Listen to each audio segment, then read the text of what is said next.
നമുക്ക് പന്നിയിറച്ചി ഒലത്തുകറിയായിട്ട് വെക്കാം. അതിന് ചേരേണ്ട ഓരോ സാധനങ്ങൾ ഞാൻ പറഞ്ഞുതരാം. അപ്പോഴത്തേക്ക് എൻ്റെ ചാനൽ ലൈക്ക് ചെയ്യുക, സബ്സ്ക്രൈബ് ചെയ്യുക, ഫോളോ ചെയ്യുക.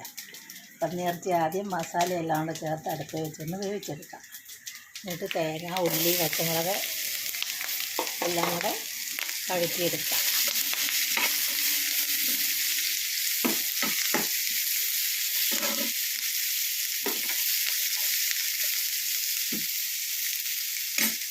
കുറച്ച് ചിക്കൻ നീര് കഴിക്കുക, പെട്ടെന്ന് വാടിക്കിട്ടും. ഒത്തിരി ആകരുത് കേട്ടോ. ഉപ്പാണേ, ഒരു രക്ഷയില്ല. കുറയ്ക്കണമെങ്കിൽ ഭയങ്കര ബുദ്ധിമുട്ടാണ്. കുറഞ്ഞു പോയാൽ നമുക്ക് കൂട്ടാം.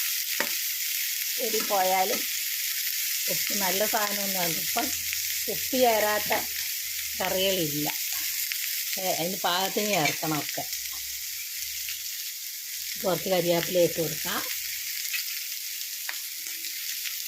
നമുക്ക് എന്നിട്ട് വഴറ്റി വെച്ച ഇറച്ചിയില്ലേ, വേവിച്ച് വെച്ച ഇറച്ചിയില്ലേ, അത് അതിലേക്ക് ഇട്ട് കൊടുക്കാം.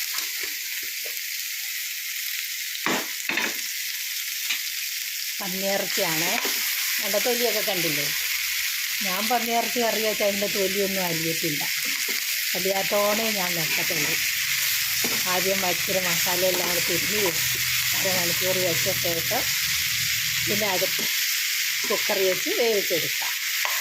വെള്ളം ഒഴിക്കരുത്, ആ ഇറച്ചിയിലുള്ള വെള്ളം മതി.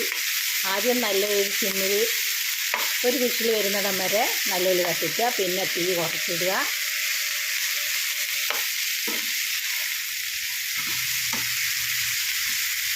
എല്ലാവരും ഉണ്ടാക്കി നോക്കാം. ഇതുപോലെ കണ്ടോ, നല്ല പോത്തിറച്ചി പോലെ ഉലഞ്ഞു കിട്ടും പന്നിയിറച്ചി.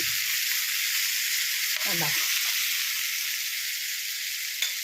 കുറച്ച് മല്ലിച്ചപ്പ് ഇട്ട് കൊടുക്കുക, കരിവേപ്പില ഇട്ട് കൊടുക്കുക.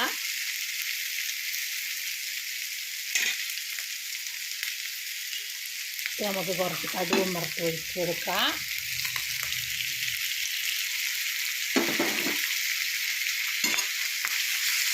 ഇതെല്ലാം കൂടെ ഒന്ന് യോജിപ്പിക്കുക. കരി കിടന്നൊന്നും മൊരിഞ്ഞ് വേവട്ടെ. അപ്പോഴത്തേക്ക് എൻ്റെ ചാനലൊന്ന് ലൈക്കും സബ്സ്ക്രൈബും ഫോളോയും ചെയ്യുക.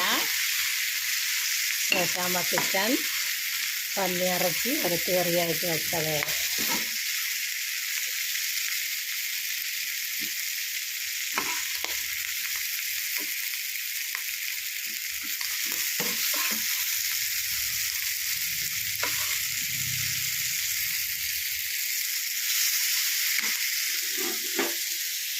എൻ്റെ തൊലിയൊക്കെ കണ്ട അതുപോലെ തന്നെ ഉണ്ട്.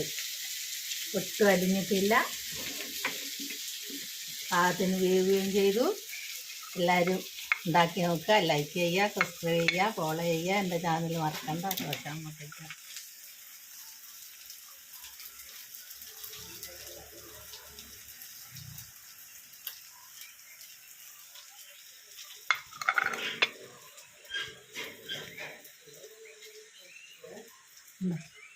ഇത് തൊലിയൊക്കെ കണ്ട